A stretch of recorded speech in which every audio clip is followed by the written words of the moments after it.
10,000 spears glint under the harsh Persian sun. 10,000 elite soldiers march in perfect formation. Their rhythmic steps echo across the plains. Their presence alone strikes fear into the hearts of kings and nations alike. They are the Immortals, an army whose numbers never fall, a living symbol of the Persian king's power. Behind this disciplined, seemingly invincible force stands a man whose vision would shape history: Cyrus the Great. Founder of the Achaemenid Empire, around 550 BC, Cyrus united warring Persian tribes and forged one of the largest empires the world had ever seen. To protect his rule and assert dominance across vast territories, he created an elite corps of 10,000 soldiers, the Immortals, each man chosen for loyalty, skill, and endurance. Every fallen soldier immediately replaced. To maintain the unit's legendary strength, from the deserts of Persia to the banks of the Euphrates, these men would become the king's shadow, the tip of his spear, a force feared across continents.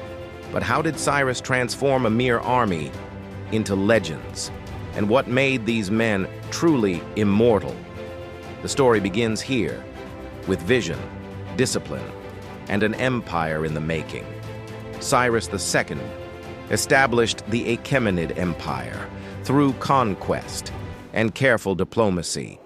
He united the Persian tribes, defeated rival kingdoms, and created a structure of power that would endure for centuries. To protect his rule and enforce order across his growing empire, he formed a standing elite unit, the Immortals. Their purpose was clear: to guard the king personally, to serve as the empire's central strike force in battle, and to maintain internal order wherever rebellion or unrest arose. Herodotus tells us that the Immortals were called immortal because their numbers never fell. Any soldier who was killed, wounded, or sick was immediately replaced, keeping the unit at exactly 10,000 men at all times. They were more than soldiers. They were a symbol of Persian authority, a living statement of imperial power, and a reminder to all nations that the Persian king's reach was absolute. The Immortals were not a random gathering of warriors. They were carefully chosen. Only Persians, Medes, and Elamites, the core peoples of the empire, were eligible to serve. Their loyalty to the king was absolute, their training relentless. The unit's strength was always maintained at 10,000. If one man fell in battle, another immediately took his place, so that the army never appeared weakened. It was a force without gaps, a wall of steel that seemed unbreakable. They were divided with precision. Each thousand was commanded by its own leader, subdivided into hundreds and tens. This structure allowed them to move as one body, to strike with discipline, and to hold the line even against overwhelming odds. Herodotus tells us that each immortal not only carried his spear and bow, but also brought with him a family servant and supplies. This gave the unit unmatched mobility. Wherever the king marched, the Immortals could follow, self-sufficient, ready for war. The Immortals were not only feared for their numbers, but also for their dazzling appearance.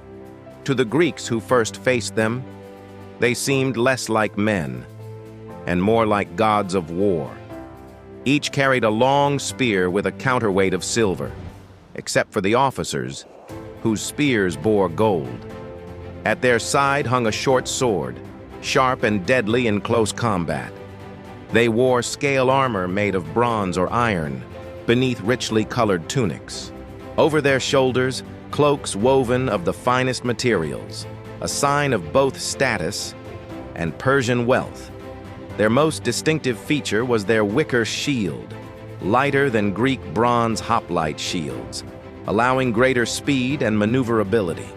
Combined with their short, powerful bows, the Immortals could rain arrows upon an enemy, before closing in with spear and blade. Herodotus describes them as glittering with gold and silver, an army of shining warriors.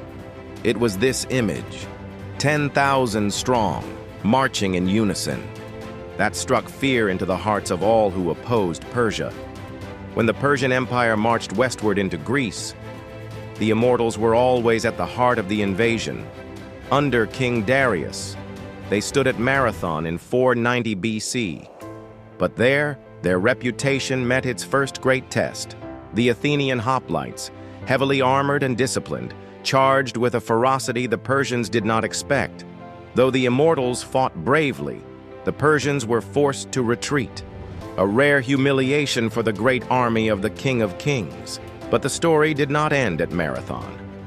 10 years later, Darius's son Xerxes raised an army unlike any the world had seen, and at its very core marched the Immortals. At Thermopylae in 480 BC, the Immortals were unleashed against King Leonidas and his 300 Spartans. Wave after wave of Persian troops failed to break the Greek defense. Finally, Xerxes sent in his elite guard, the Immortals, to sweep the pass of resistance. Even they, with their glittering armor and flawless ranks, could not shatter the Spartan shield wall. Herodotus tells us they were forced to retreat again and again. Their lighter shields and shorter spears no match for Greek discipline in close combat. Only when the Persians discovered a hidden path around the mountains did the Immortals finally press forward, encircling the Spartans, sealing the fate of Leonidas and his men. The defeat at Marathon and the stalemate at Thermopylae did not erase the legend of the Immortals. Though the Greeks had proven that Persia was not invincible, the Immortals remained the backbone of the great king's army. Even after the crushing Persian losses at Salamis and Plataea, this elite guard survived as the symbol of Achaemenid power. They were the ever-present shadow behind the throne, ensuring the safety of Darius, Xerxes, and the kings who followed. In later decades, the Immortals were not only soldiers of war, but also enforcers of order within the empire. Where rebellion broke out, they marched. Where satraps defied the will of the king, the Immortals brought swift punishment. Their very presence reminded all subjects, from the cities of Ionia to the mountains of Bactria, that Persia was eternal, and that 10,000 warriors stood ready to preserve it. But even the greatest armies cannot escape time. As centuries passed, the once feared Immortals began to decline. The discipline that had made them legendary weakened. Corruption, luxury, and the vastness of the empire eroded their effectiveness. By the late 5th and 4th centuries BC, the Immortals were no longer the invincible warriors of Darius and Xerxes. They still guarded the king, but their reputation had faded. Their ranks sometimes filled with nobles seeking privilege, rather than hardened soldiers. And then came Alexander the Great. When his Macedonian phalanxes clashed with Persia, the Immortals were present. Yet the discipline of Greece and the genius of Alexander proved too much even for the king's guard. The armies of Persia collapsed, and the Immortals, once a symbol of eternity, were swept away in the tide of history. They had survived defeat, outlived dynasties, and guarded kings for nearly 2 centuries. But in the end, the Immortals themselves were not immortal, yet their legend endures. They remain one of the earliest examples of a professional standing army, a force bound not only by duty, but by an identity that transcended death itself. Their image of 10,000 warriors, always renewed, never diminished, inspired fear across the ancient world. Greek writers, Persian chronicles, and later historians kept their memory alive. Even today, the name Immortals echoes in books, films, and the imagination of history lovers.